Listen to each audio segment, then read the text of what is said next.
Hello friends, welcome to English by heart. और ये जो सेशन है यह ग्रामर का सेशन है। और लास्ट वीडियो में हमने देखा था, we talked about noun, right, कि व्हाट इज़ नाउन।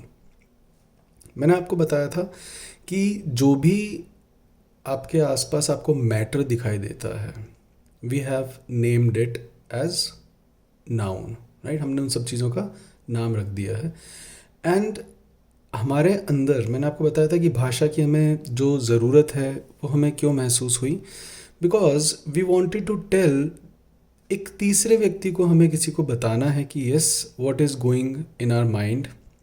हमें अपने एक्सपीरियंस क्या शेयर करने हैं, वी हैव टू शेयर, है ना, we have to partake with the others. अगर आज केवल मैं ही होता इस दुनिया में, राइट, कोई और नहीं होता, तो शायद भाषा की ज़रूरत नहीं पड़ती। जब हम तीसरे को कुछ बताते हैं कि हमारे अंदर क्या हुआ या हमने क्या देखा, तो हम अब बताएंगे क्या उसको। हमारे पास जो बताने के लिए है वो एक डूअर के माध्यम से हमारे तक पहुँचे। दे आर द डूअर, जिन्होंने हमारे दिमाग के अंदर कुछ आइडियाज़ दिए, कुछ ख्याल दिए हमारे दिमाग के अंदर, जो हम बयां करें, जो कि अब वो बाहर निकलते हैं, राइट।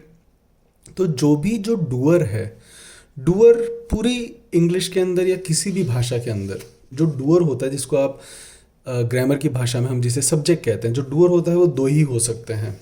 या तो वह नाउन होगा या फिर वह प्रो नाउन होगा। जितने भी बच्चे अभी पढ़ रहे हैं आपको पता ही होगा कि जो सब्जेक्ट होता है, सब्जेक्ट मतलब डूअर, जो काम कर रहा है, कर्ता। अब काम करने वाले ये दो ही हो सकते हैं, या तो नाउन होगा या फिर प्रोनाउन होगा। हम इसके अंदर मैं आपको और भी आगे बहुत सारे एग्जांपल्स दे सकता हूँ। बच्चे जेरेंट्स वगैरह पढ़ते हैं, राइट। जैसे कि मैंने अगर आपको कहा smoking is injurious, smoking is injurious. अब मैंने अगर आपको यह एग्जांपल दिया है, इसके अंदर अब बच्चे कहेंगे sir smoke is a verb. Smoke is not a verb dear, smoke is a verb, but यहाँ पर क्या है। सो फ्रेंड्स, अगर आपको ग्रामर समझनी है तो एक चीज़ आप हमेशा ध्यान रखिए कि कोई भी वर्ड कभी भी स्टिक, डोंट चिपके नहीं उससे कि वह केवल नाउन है या वह केवल वर्ब है। वो डिपेंड करता है कि आप उसको कैसे यूज़ में ले रहे हो। अब मैंने अगर इसको लिख दिया यहाँ पे स्मोकिंग इज़ इंजूरियस, यहाँ पर डूअर कौन है, काम किसने किया इंजूरियस करने का या इंजूरियस होने का। So that is smoking. यहाँ पर स्मोकिंग एक क्रिया है। मैंने अपने पहले वाले वीडियोस में पार्ट ऑफ स्पीच में पूछा था कि which is the first verb that we do. पहली ऐसी कौन सी वर्ब होती है जब हम इस धरती पर आते हैं, तो हमने सबसे पहले कौन सी वर्ब की होती है। किसी ने कहा सर क्राई, और अधिकतर बच्चों के मन में यही जवाब आता है sir that we cry, we breathe, है ना, हमने सांस लिया है, हम रोए। बट आप सभी एक चीज़ भूल जाते हो कि हम सबसे पहले हम हुए। बी, बी इज होना, बी का मतलब होता है होना, राइट। अब बी का मतलब होना है, दैट मीन्स होना अपने आप में इट्स अ वर्ब। वह एक लड़का है। इस सेंटेंस में जैसे राम एक लड़का है, अब डूअर तो राम है, राम इज नाउन। लड़का, लड़का इज ऑल्सो नाउन, बट उसने अब किया क्या है, उसने कुछ होने का काम किया है ना, वह क्या हुआ है। सो होना अपने आप में एक काम है। आप हो तभी बाकी सारी क्रियाएं हैं। अगर आप नहीं होते तो आज कोई भी क्रिया नहीं होती। That's why in all the maximum grammar books you will see that be is the mother of all the verbs. जो बी है वह सभी क्रियाओं की जननी है। अगर बी नहीं है तो कोई और दूसरी क्रिया हो ही नहीं सकती। आज आप हो तभी आप सुन पा रहे हो, देख पा रहे हो, राइट। तो आज अगर मैंने सेंटेंस लिखा है स्मोकिंग इज इंजूरियस, तो वहां पर सबसे पहले आप देखिए किसी भी सेंटेंस में वर्ब, और उसको करने वाला हमेशा कौन होगा। Always and always it's a noun और इट्स अ प्रोनाउन। हमने बात करी थी कि नाउन की, नाउन की डेफिनेशन आप पढ़ ही चुके हो, name of a person, place और thing. I repeat, name of a person, place और थिंग। अब बोलोगे sir emotions and all, see वो भी एक चीज ही होती है, they are also a thing. Living thing, non living thing, right. Things are there, name of a place, person और थिंग। अब कहते हैं मेरे जीवन में केवल एक ही चीज की कमी है, दैट इज प्यार। सो चीज इज प्यार, नफरत इज चीज, राइट. नफरत, hate is also a thing. चलिए इसके बारे में हम आगे बाद में बात करेंगे. बट मैंने आपको बताया था कि जो भी आप अपने आउटर से आप प्राप्त करते हो, है ना, आउटर मतलब जो भी आप इस दुनिया से आपने प्राप्त करा आपके अंदर, that you all perceive from your five senses, वो आप अपने पांचों सेंसेस से प्राप्त करते हो. और आपने उनको जो भी नाम दिया बताने के लिए सामने वाले को, that is all a common noun. जो भी मैटर आपके सामने आज जो आप देख रहे हो इस दुनिया के अंदर, they all are common noun. अब हमने समझा था कि प्रॉपर नाउन क्या होता है. Proper noun is specifying the common. जब आप कॉमन को स्पेसिफाई करते हो, जैसे कि मैंने आप सबको कहा आई हैव अ काउ, मेरे पास एक गाय है. अब गाय को जैसे ही बोला तो आपके दिमाग में कोई शेप आया, कोई साइज आई, कोई कलर आया, राइट. जब मैंने इस काउ को एक स्पेसिफाई नाम दिया, that her name is Gauri, right, उसका नाम है गौरी. अब मैंने अगर गाय का नाम गौरी रख दिया, काउ भी एक नाम ही है but it is a common. जब आप कॉमन को भी स्पेसिफाई, कॉमन मतलब कि जैसे ही मैं इसको बोलूंगा तो हम सभी एक कम्युनिटी के अंदर, हम सभी इंसानों के अंदर एक कोई शेप बनेगी, कोई मेजरमेंट बनेगा, right. But proper is when you give a specific name to it, the specifying the common noun becomes proper noun, right. Then collective is again group of common noun. Group of common noun. जैसे कि cows के group को आप क्या कहते हो, आपको मुझे बताना है कमेंट के अंदर. आपको काउ के ग्रुप को आप क्या कहते हो, आप डॉग्स के ग्रुप को आप क्या कहते हो, आप लड़कियों के ग्रुप को क्या कहते हो, आप आइलैंड के ग्रुप को क्या कहते हो. So you have to tell me the groups of these things, right. आप लायन, शेर के ग्रुप को आप क्या कहते हो, ये अपन आगे वाले वीडियोस में अपन याद भी करेंगे. But before that I want you to tell me that what do we call group of cows, group of dogs, group of lions. अब देखिए आप ये ग्रुप ऑफ जो आ रहा है ये सारे कॉमन ही हैं, डॉग्स, काउस, लायंस, राइट. तो जो भी आपने इन कॉमन नाउन को ही अगर आपने ग्रुप में डाल दिया, that becomes a collective noun. But होगा ये कॉमन नाउन का ही, राइट, जो भी आपको आपके आउटर से प्राप्त हुए हैं. अब फिर हमने देखा था material noun. Material noun is a raw material, जो मैटर आपको दिख रहा है, जिसकी कोई शेप नहीं है, राइट, जिसकी कोई यूनिट नहीं है. आई रिपीट, जिसकी कोई शेप नहीं है. For example water, right. अब water doesn't have any shape, so it's a material noun, it's a raw material for something, right. अगर किसी चीज़ का रॉ मटेरियल हो सकता है वाटर, तो हम इसको मटेरियल नाउन की तरह देखेंगे.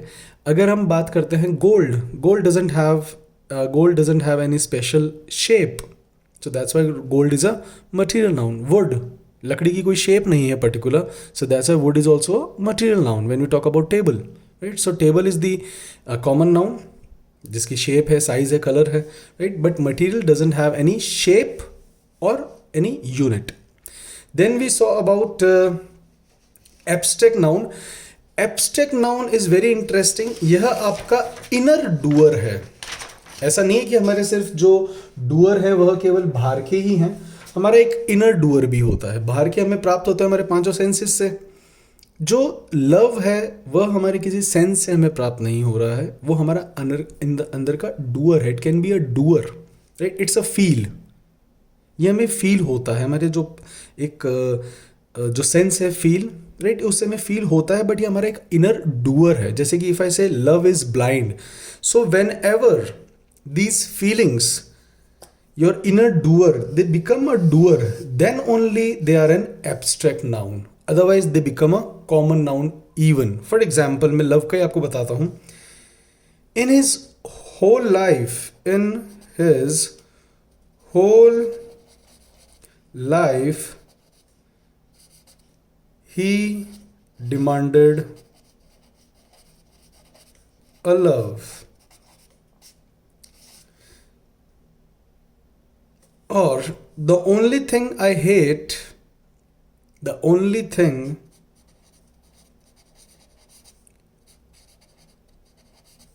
I needed, हेट की जगह नीडेड कर देना. The only thing I needed is a love.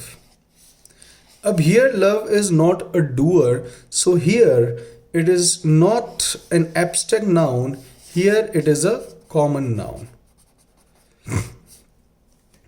When you use a before it, कि मेरे को बहुत सारी चीज़ों की ज़रूरत थी, लेकिन उसमें से जो एक चीज़ थी मैंने अब इसकी एक यूनिट निकाल दी उन चीज़ों की, राइट. किसी ने कहा कि उसके जो इमोशंस हैं, उसके मेरे पास सारे इमोशंस थे बट मेरे पास एक इमोशंस की कमी थी, दैट इज़ एक जो इमोशन था दैट इज़ लव. तो जब भी कभी आप अगर किसी यूनिट को अगर हम बात करते हैं, जब हम इन जो हमने परसीव करा हमारे आउटर से जो डूअर थे, जब हम इनकी यूनिट की बात करते हैं, when we talk about the unit of these doers, noun, जैसा कि आपको पता ही है आर्टिकल्स किस काम में आते हैं. आर्टिकल्स नाउन को ही परिभाषित करते हैं. क्या परिभाषित करते हैं? बेसिकली उनकी यूनिट बताते हैं, राइट. अब यूनिट बताएंगे मतलब कि एक यूनिट. अब एक यूनिट किसकी हो सकती है? जब तक कि वह कॉमन नाउन है.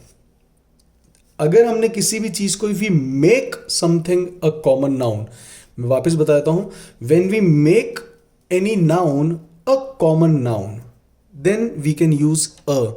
ये आपके सारे रूल्स को यहां पर सॉल्व करता है कि अगर आपने किसी भी नाउन को कॉमन नाउन बना दिया है तब आप उसके पहले अ लगा सकते हो.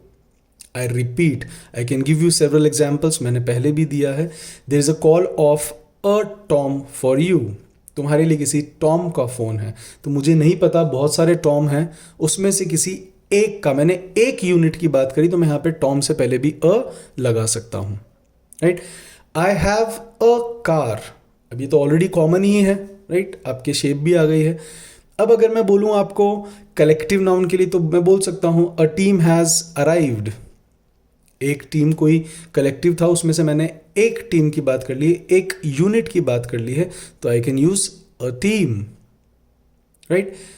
अगर मेरे को इसको मटेरियल नाउन के आगे लगाना है तो a gold metal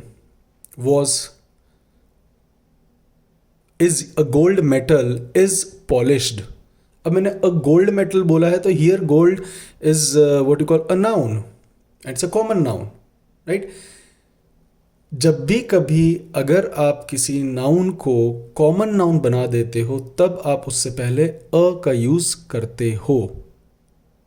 don't learn this thing कि कॉमन नाउन से पहले हमेशा अ आता है. नो, जब भी कभी आप किसी नाउन को कॉमन बना दोगे और अगर आप उसकी एक यूनिट दर्शा सकते हो तब आप उसके सामने अ का यूज कर सकते हो.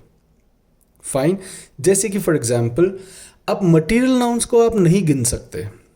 आप मटेरियल नाउन को नहीं गिन सकते, इसलिए हम उनको कोई ना कोई शेप या मेजरमेंट देकर फिर हम उनके आगे अ लगाते हैं. For example a glass of water you can not count, right. So we use a glass of water. इसीलिए अगर आपको अ का यूज करना है तो सबसे पहले आपको उसको कॉमन बनाना होगा. दूसरा, वह हमेशा सिंगुलर होगा क्योंकि it represents a unit. Plus वो यूनिट है तो वह काउंटेबल होनी चाहिए, इसीलिए हमेशा अ के यूसेज के लिए वो काउंटेबल होना चाहिए.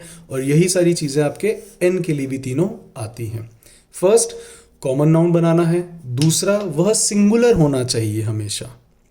तीसरा, यह हमेशा काउंटेबल से पहले ही लगेंगे. इसका मतलब ना तो आप इसको यूज कर सकते हो एब्स्ट्रैक्ट नाउन से पहले. सामान्यतः अगर वह एब्स्ट्रैक्ट नाउन है, I repeat, if it's an abstract noun मतलब डूअर, तब आप उससे पहले अ या एन का यूज नहीं करोगे. दूसरा, अगर आपने डायरेक्ट कोई मटेरियल नाउन यूज करा है बिना कॉमन नाउन बनाए, for example water, gold, copper, aluminium, right, ये जो जितने भी मटेरियल नाउन हैं, अगर आपने इनको कॉमन नहीं बनाया है तब आप इनसे पहले कभी भी अ या एन का यूज नहीं कर सकते हो. अब अ या एन में क्या फर्क होता है? जैसा कि आपको पता ही है कि जो 5 आपके सेंसेस हैं, राइट, ये आपके जब भी आप कुछ इनवर्ड आप लेते, मतलब अपने दिमाग में कुछ, यह अपने शरीर में, ये हमारे ऊपर इम्पैक्ट डालते हैं. They are the cause. ये जो 5 हैं हमारे जो सेंसेस हैं, हमें इनसे प्राप्त होता है। वैसे ही जब भी कभी आप बोलते हो, जब आप लैंग्वेज का यूज़ करते हो, तब कुछ 5 हमने एक लेटर्स यूज़ करे हैं। आपको मुझे बताना है कि how many alphabet do we have in English. You have to tell me how many alphabet are there और is there in English, right. अब जो ये हमने 5 लेटर्स आपको अलग से बोले हैं, इसके पीछे बहुत सारे कारण हो सकते हैं। एक जो मुझे समझ में आता है वो ये है कि अगर आप डबल, पहली बात है ये जो वावल साउंड्स हैं वो है क्या, अपन इनको देख लेते हैं। वावल साउंड्स जो हैं वह वे साउंड्स हैं जो गूंगा भी बोल सकता है, राइट। तो जब कभी कोई गूंगा भी बोल सकता है, they all are called the vowel sound. और बेसिकली इसकी जो परिभाषा होती है वो यह कहती है कि जब आपकी हवा बिना टकराए बाहर आ जाए, that is a vowel sound. But इसको अपन कह सकते हैं जब आपका जीभ की आपको ज़रूरत नहीं पड़े, that is a vowel sound, अ ई ए ऐ अ, राइट। सो अब ये हमने इनको एक स्पेशल क्यों दिया, हमने इनको स्पेशल इसलिए दिया बिकॉज अगर आप कभी भी 2 स्वर एक साथ बोलते हो, तब आपको उसकी यूनिट बताने के लिए अ का यूज़, बेसिकली सबके अंदर अ समाया हुआ ही होता है। सो जिनके ये जो आपके वावल साउंड्स हैं जो बिना टकराए बाहर आ रहे हैं, तो जब आप इनको यूज़ करते हो तो इनसे पहले आपको अ बोलने में प्रॉब्लम होगी। For example, I am eating a apple, आपको रुकना पड़ रहा है। But if you say I am eating an apple, तो ये एन न बोलने से it becomes very comfortable. So that's why they have devised this an. दोनों बताएंगे एक ही यूनिट को, कॉमन कोई बनाओगे तभी एन लगेगा, प्लस काउंटेबल भी होना चाहिए तभी एन लगेगा। यस तो जब आप अपनी सुविधा के लिए, नहीं, English is a language of very comfort. For example, आपने देखा होगा आप डोंट कर दिया, डू नॉट नहीं बोलते, बिकॉज डू नॉट बोलने में थोड़ी सी जबान को ज़्यादा तकलीफ होती है। So make it easier in pronunciation and speaking, they say I don't या आइल, आई विल बोलोगे तो अब अलग से थोड़ा सा दिक्कत हुई, तो I'll, right. So that's why an का यूज़ किया जाता है, so that you should not what you call hinder while speaking आपके बाधा उत्पन्न ना हो, right. I am going to an office, I am going to a office, I am going to an office, right, I am going to a office. For example, I have an aeroplane, I have a aeroplane, तो आपको अ अलग से बोलने के लिए ज़्यादा जोर पड़ता है, that's why we have use this. और हाँ स्टूडेंट्स, मैं आपको बता दूं, यह हमेशा साउंड के ऊपर डिपेंड करता है, ना कि लेटर्स के ऊपर। ये लेटर्स के ऊपर डिपेंड नहीं करता है, साउंड के ऊपर डिपेंड करता है। हम इसको देख लेते हैं जस्ट फॉर योर सेक, अगर आप इसको समझ पाते हैं कि जब भी कभी किसी का उच्चारण, अगर किसी का उच्चारण अ से लेके अह तक का आया और वह एक कॉमन नाउन को दर्शा रहा है और वो सिंगुलर भी है और गिना भी जा सकता है, तब हम उससे पहले एन लगाते हैं। For example, he is an MLA, क्योंकि ये एम का साउंड दे रहा है और ये ए आ रहा है, राइट। तो इसलिए हम इससे पहले एन लगाएंगे। अगर आपने बोला है आई हैव एन NGO, तब भी यह एन लेगा क्योंकि ये एन NGO है, right. I wanted to be an RAS, मैं RAS बनना चाहता हूँ, तब भी यह एन लेगा, राइट। हाँ, अगर किसी की यूनिट नहीं है, आप उसको गिन नहीं सकते हो, उसकी कोई यूनिट नहीं बता सकते हो, so there is no article.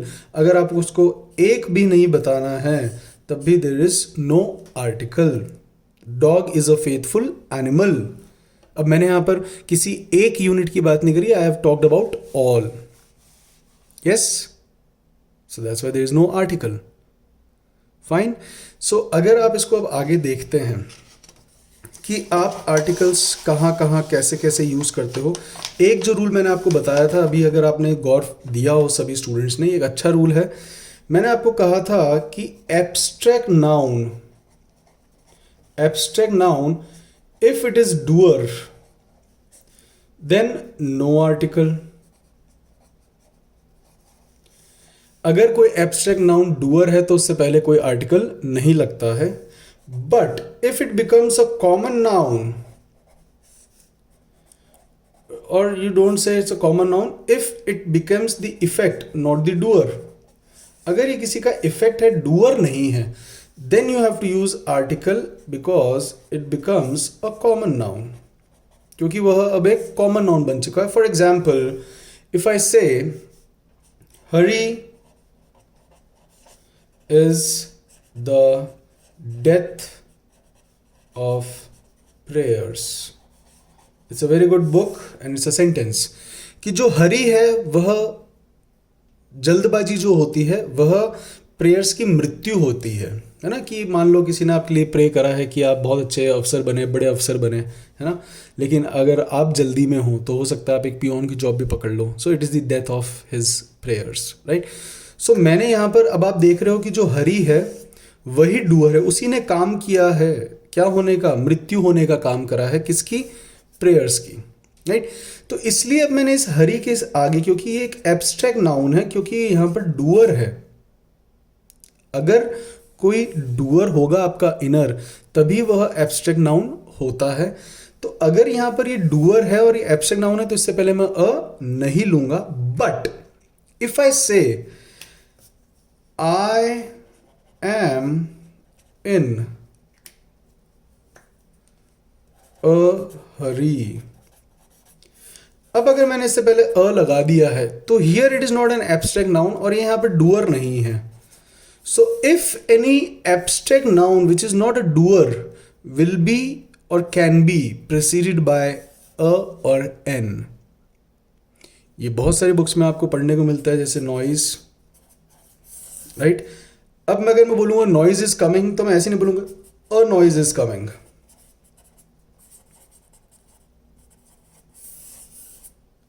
I cannot say a noise is coming. Noise is coming, right? But yes, if I use it as a what you call object, not the doer, then I have to say a noise. Don't make a noise. Don't make a noise. Fine.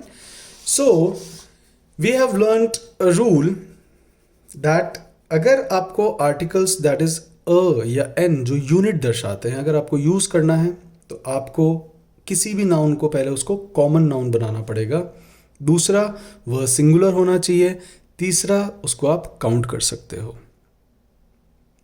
Plus N का अगर आपने usage देखा हो तो N हमेशा depend किसके ऊपर करता है, एन आपका डिपेंड करता है साउंड के ऊपर कि उसका साउंड क्या आया है, राइट, ना कि लेटर्स के ऊपर. और आपको मुझे बताना है कि कितने अल्फ़ाबेट होते हैं इंग्लिश के अंदर. फिर मैंने आपको एक और रूल बताया है कि एब्स्ट्रैक्ट नाउन अगर वो डूअर है तब उससे पहले कोई आर्टिकल नहीं लगता है, लेकिन अगर वो डूअर ना होकर वो वहाँ पर उसका इफेक्ट है, राइट, वह उसका इफेक्ट है उसकी क्रिया का, सो वहाँ पर वह कॉमन नाउन बन जाता है. इसलिए आपको उससे पहले अ लगाना ज़रूरी होता है. जैसे कि हरी हुआ, आपका मेंशन हुआ, हरी, मेंशन, पिटी. अब mention is a verb, but अगर आप इसको as a common noun use कर रहे हो then it is always preceded by a. वो वहाँ पे अब एब्स्ट्रैक्ट नाउन नहीं रहा, राइट, वो वहाँ पर वर्ब है वैसे भी दूसरा. तो आप किसी भी वर्ड को आप कैसे यूज में लेते हो, कैसे यूज में लेते हो, यह उसके ऊपर डिपेंड करता है.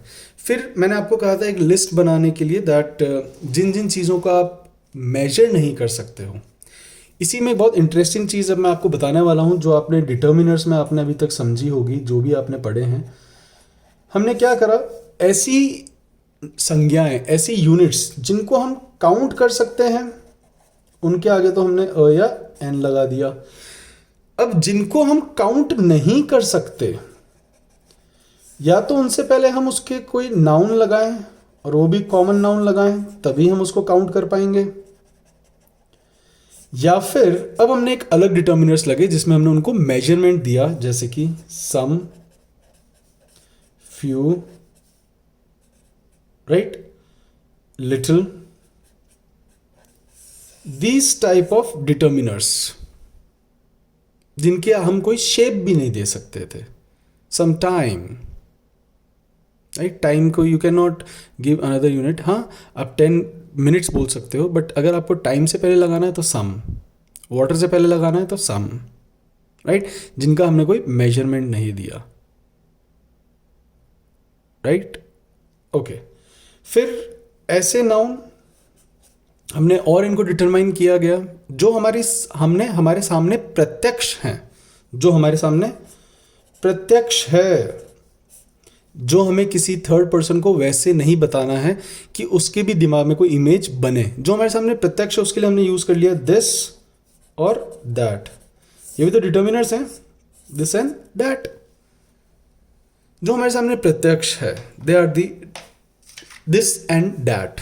तो जो डिटर्मिनर्स होते हैं ये हमेशा नाउन को ही डिटरमाइन करते हैं, उसके बारे में ही कुछ आपको एक्स्ट्रा इन्फॉर्मेशन बताएंगे, वो डिटरमाइन करेंगे कि वो नाउन कैसा है, उसकी क्वांटिटी कैसी है, वह कहाँ पर है। Yes, okay.